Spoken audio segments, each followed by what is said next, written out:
La question que pose le docteur de la loi, notre Seigneur, nous rend un service immense, car sa réponse vient nous libérer du secondaire et nous ordonner à l'essentiel. Pour être sauvé, pour entrer dans la vie éternelle, demande cet homme, que faut-il faire?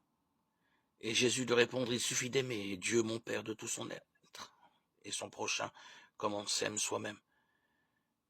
Et comme nous le constatons, aimer Dieu, cet homme voit bien ce que recouvre ce commandement. Mais aimer son prochain, c'est encore très vague à ses yeux. De qui s'agit-il? De sa famille, de ses voisins, des inconnus du monde entier? Que faut-il aimer pour plaire à Dieu? Alors, comme à son habitude, Jésus se lance dans une histoire apparemment fictionnelle, mais qui en fait d'un réalisme étonnant. Et c'est la fameuse parabole du bon samaritain qui prend naissance et qui va illuminer de sa puissance charitable tous les amis du Christ. Nous voilà donc sur une route qui conduit à Jérusalem. Derrière cette destination se cache évidemment la Jérusalem céleste, terre bénie, qui nous recevra après la mort, si du moins nous avons cherché à aimer le plus concrètement possible, et Dieu et nos frères. Sur cette route, un homme est sauvagement attaqué, il gît dans un fossé couvert de sang.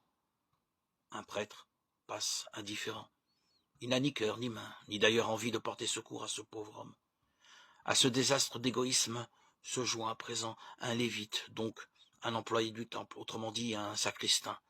Et bien qu'il remue son encensoir tous les jours, il ne lève pas non plus le petit doigt pour secourir cet homme.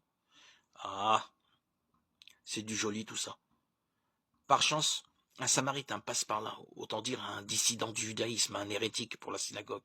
Il n'est donc pas fréquentable, c'est un mauvais fidèle, on doit donc éviter sa présence.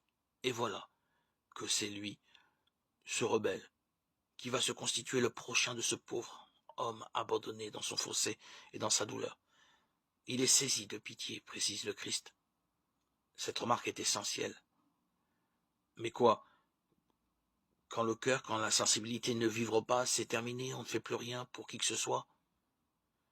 Je vous donnerai un cœur de chair et vous perdrez votre cœur de pierre. Notre samaritain soigne donc le blessé, le prend sur son âne, le dépose dans une auberge et paie pour lui sa chambre. C'est un saint homme. La conclusion ne se fait pas attendre. Qui a été le prochain de cet homme? Demande alors Jésus.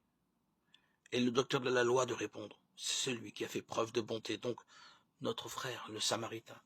Alors le Christ conclut. Et c'est ici qu'il est génial. Fais la même chose, lui dit-il, sois charitable à l'extrême avec qui est dans le besoin ou dans la souffrance. Et n'oublie pas non plus que si le samaritain de cette histoire s'est fait le prochain par excellence de cet homme roué de coups, il te revient d'aimer tous les samaritains de la terre, autrement dit tous ceux qui m'appartiennent, pas à ta communauté de croyance. Voilà une bonne leçon pour nous tous, qui trop souvent n'aimons que ceux qui nous aiment. Que Dieu notre Père augmente notre charité et la déploie au-delà des frontières étroites que nous établissons volontiers en nous bénissant. Amen.